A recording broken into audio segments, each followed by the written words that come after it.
Hello, BAIS students. I'm Miss Hall, and I work upstairs with mainly the high schoolers teaching graphic design and photography. But today I wanted to come read to you one of my favorite stories called The Legend of Gid the Kid and the Black Bean Bandits. I love this book because it's written by my two cousins, and I'm really proud of them. Let's see if you recognize the story as we go.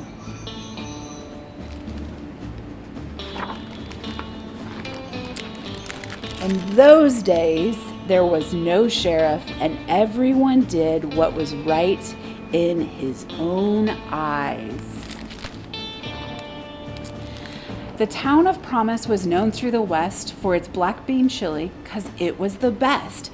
But instead of being proud of an award they had won, they were afraid that one day bean bandits would come. One day at high noon, 13 bandits arrived. These guys were so mean, there was nothing they liked except for black beans, which they stole with a grin. Then they posted a sign and were gone with the wind. Mayor McDougal was the first to speak up. If the White Rider were here, he'd capture these thugs. What we need is a sheriff to stand up to these dudes. No one stepped forward. They all shook in their boots. The bandits came back every week to steal lunch. Young Gid, like the others, was afraid of the bunch, so he hid his beans in the mines outside of town. They'll never look here, he said, glancing around. Howdy, son! Out of nowhere, a stranger appeared. Why are you hiding your beans way out here? Those bandits are bullies. Stand up, don't back down. Now put on this badge and go take back your town. Gid was as quick as a freshly made whip. He didn't trust strangers. It could be a trick. I'm no sheriff, Gid said. I'm too small and too slow. If you think it's so easy, then why don't you go? I'm the White Rider, the man said with a wink, and when I ride with you, you're more brave than you think. Gid paused for a moment. Could it really be true? If you are who you say, show me what you can do. The rider laughed warmly and then said something silly. I have an idea. Bring a pot of cold chili. Then he narrowed his eyes, and with the tip of his hat, a flame burst under Gid's pot, and just like that. That's a pretty slick trick, Gid turned in surprise. But the rider was gone. Gid just rubbed his eyes. Then a voice in the sky said, stand up for what's right. Don't be afraid. I'll help you in the fight. And don't forget, eat your chili while it's still hot tonight. Early next morning, the town gathered round. Where the sign had once been was a hole in the ground. When the bandits came back, they'll be angry with us. Who could have done this? They wondered and fussed.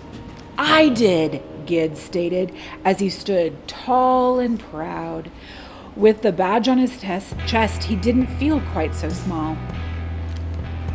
Get him, the mob shouted and started to charge, but the mayor stepped in before Gid could be harmed. Whose side are you all on? We're not like the bandits. If Gid has something to say, let's not misunderstand it. Now, let's hear from the boy before we decide.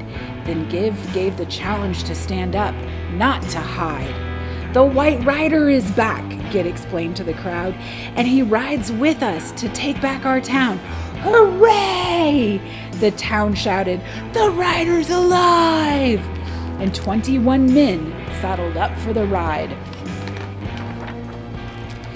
They rode off in pursuit with Gid leading the pack. Where's the White Rider? A man yelled from the back. They all looked around, and he was nowhere to be seen. If the rider is with us, then where has he been? Gid started to worry. The men could be right. I'll leave some cold chili in my pot overnight. If the chili is hot come morning, then we'll know the White Rider is with us wherever we go.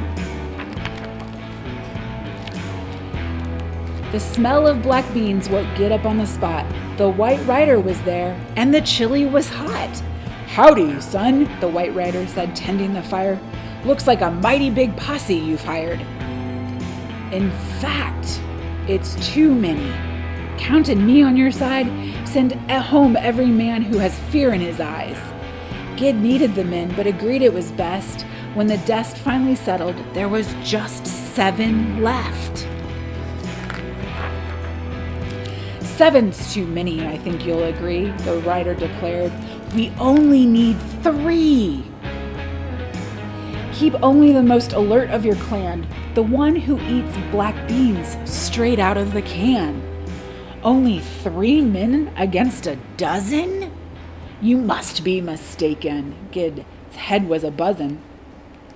But the rider convinced him that the law would prevail, so only 2 men rode with Gid down the trail. Whoa.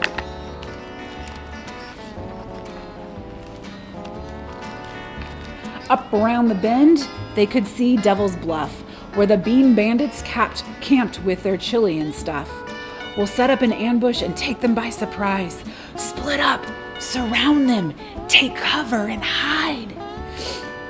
When the glow of the moon peeked out from the cloud, Gid's men banged their pots and shouted out loud, "Black Bandits, beware! The rider is here! As long as he's with us, we've got nothing to fear." The bandits in camp were shocked at the roar. No one had ever come out here before. The clanging of pots made a frightening sound. Running into each other, they fell to the ground. The victors rode home with the bandits in tow. The town threw a party like none they'd ever known. "3 cheers for our Gid," the proud mayor raved. "He trusted the rider and our town has been saved." So the people of Promise learned a lesson that day. When bullies do bad things, don't be afraid. Stand up for what's right. Don't back down in fear. Just trust the White Rider. He'll always be near. And remember, black bean chili goes great with root beer. The end. Thank you guys. I hope you enjoyed it.